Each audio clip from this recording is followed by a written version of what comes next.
Hi, today I'm going to do something a bit fun. We're going to use the Pavoni to make a filter coffee.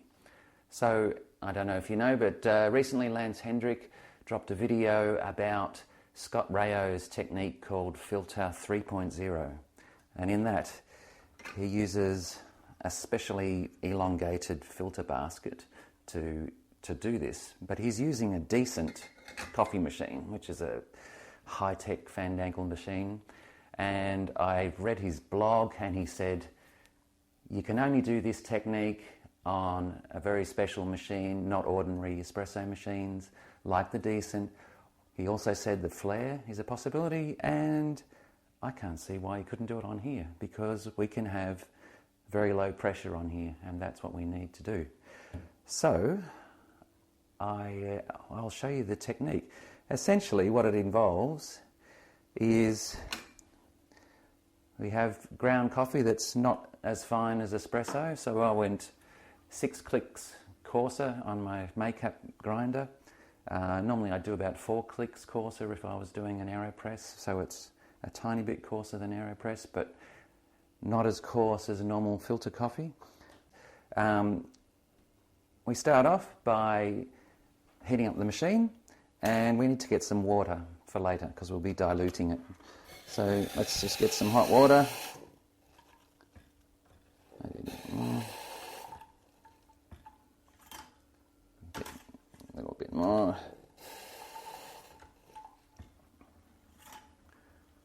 Okay. Next, we get a little filter paper. So I'm using an AeroPress filter paper. I've just traced around the basket and cut it down to size so that we're left with this.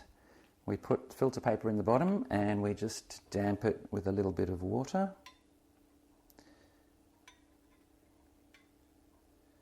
I'll just dry that off a bit. Okay, now I'm putting 12 grams of coffee in here. Okay, so we'll use a distribution tool to even it out, and this time we don't tamp, so we use a puck screen and we drop the puck screen on top and just make sure it's level, and that's it. So now our portafilter is ready to go. I'll zero off my scale. So with this procedure, which has been developed on the Decent, and I'm copying here on the Pavoni, what we want to do is we want to run at half a bar to do a pre-infusion, and then we want to stop. So what we'll do is turn the machine off, and I will run some steam out until we're down to half a bar, which is very low pressure.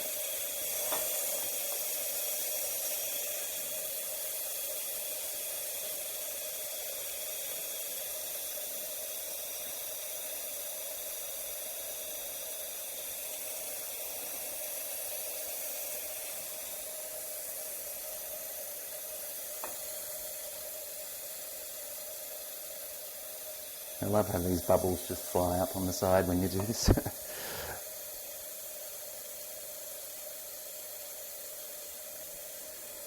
Okay, close now. Alright, let's stop it there. So we're just a smidgen over half a bar. We also want to have our head quite hot for this pre-infusion or blooming stage. So we'll pump it up until it reads about 95 on this gauge.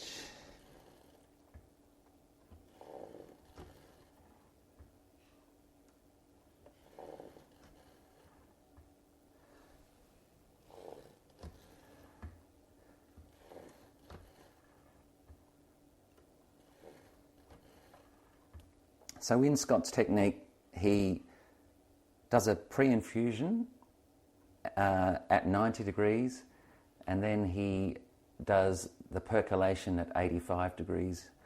Actually,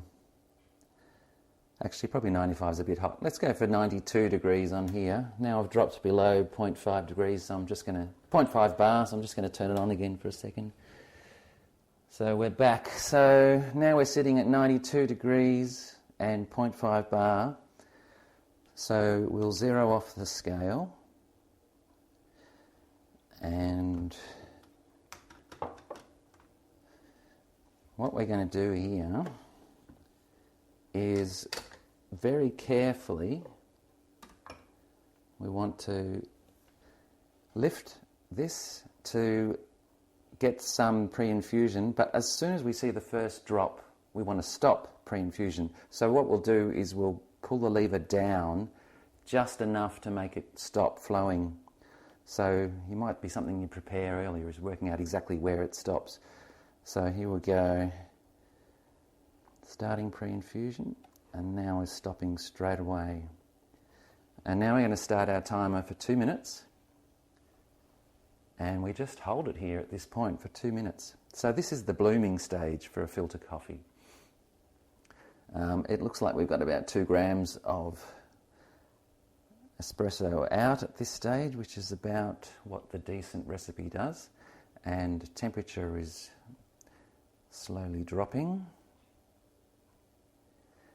So after 2 minutes time, what we're going to do is lift the lever back up again, and on our pressure gauge we want to have 0.3 bar at that stage. It's looking like about 0.35 at the moment. I've got a minute to go, so I might just give it a bit of a blip just to bump it up in pressure a tiny bit. Now it's back to 0.4 bar.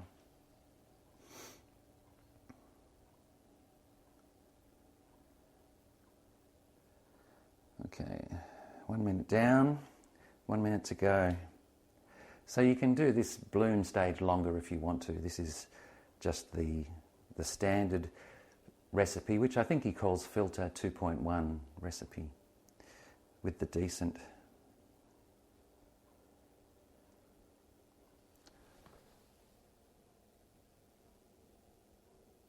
Okay, I'll just give it another blip.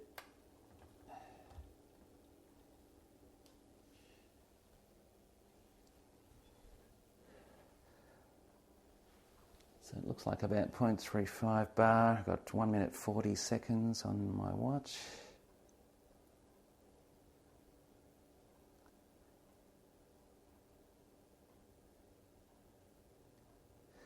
So I put 12 grams in. We're going to go for a 1:3 ratio. So I will stop when we get to 36 on this gauge. All right, 2 minutes is up. I'm going to lift. And now we're in the percolation phase. It's about 0.2. We've got 10 grams, 11, 12, 13, 14, 15. Might be a tad slow, so I'll give it a little blip. So we're going to stop at 3:1, which is 36 grams. 23.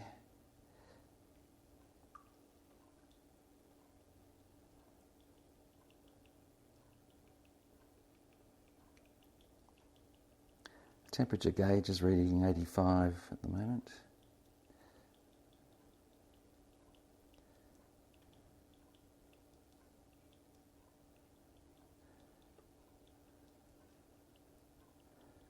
Alright, so 36 grams. I'll just swap my cup in. Bit of mucking around there, but so it says 37 grams. I went a tiny bit over. Now we want to add water and bring this up to 100 grams. I think my water's a bit hot, so I'll put some cold in it. And we'll bring it up to 100 grams.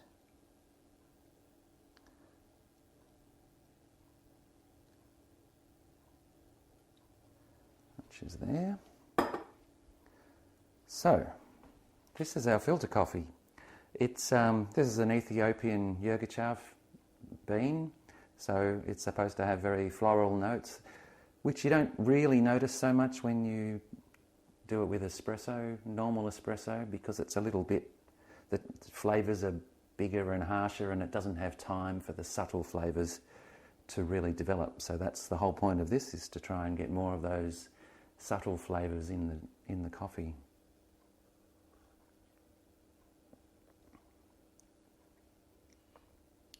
Yeah, so that's good. That's so I can definitely taste the floral. It's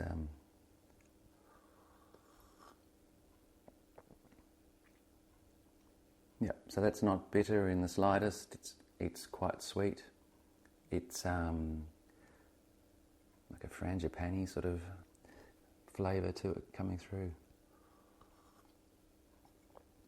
Anyway, I think this is a bit of a fun thing to try. If you've got a La Pavoni, give it a shot, and tell me what you think. I don't drink filter coffee a lot, but I do have an AeroPress that I use every day. I think this tastes very similar to the AeroPress. It possibly has a little bit more florals in it. We might have a look at the puck, see what we can see out of the puck. So I can see on the top of the puck that it's not disturbed at all, it's nice and even. And if I knock it out and peel off this paper layer, again it looks very even. So, we've obviously managed to produce a fairly even extraction, and because of the design it's going straight through. There's no way for water to go around or shortcut. It's all got to go through that straight path, straight through the puck and straight out. So I think we've got all the elements there for really good filter coffee. I mean, you could just buy a V60, it would be much cheaper. But this is just a fun thing to try. Anyway, tell me what you think, and I'll be very interested in your opinions. See you later.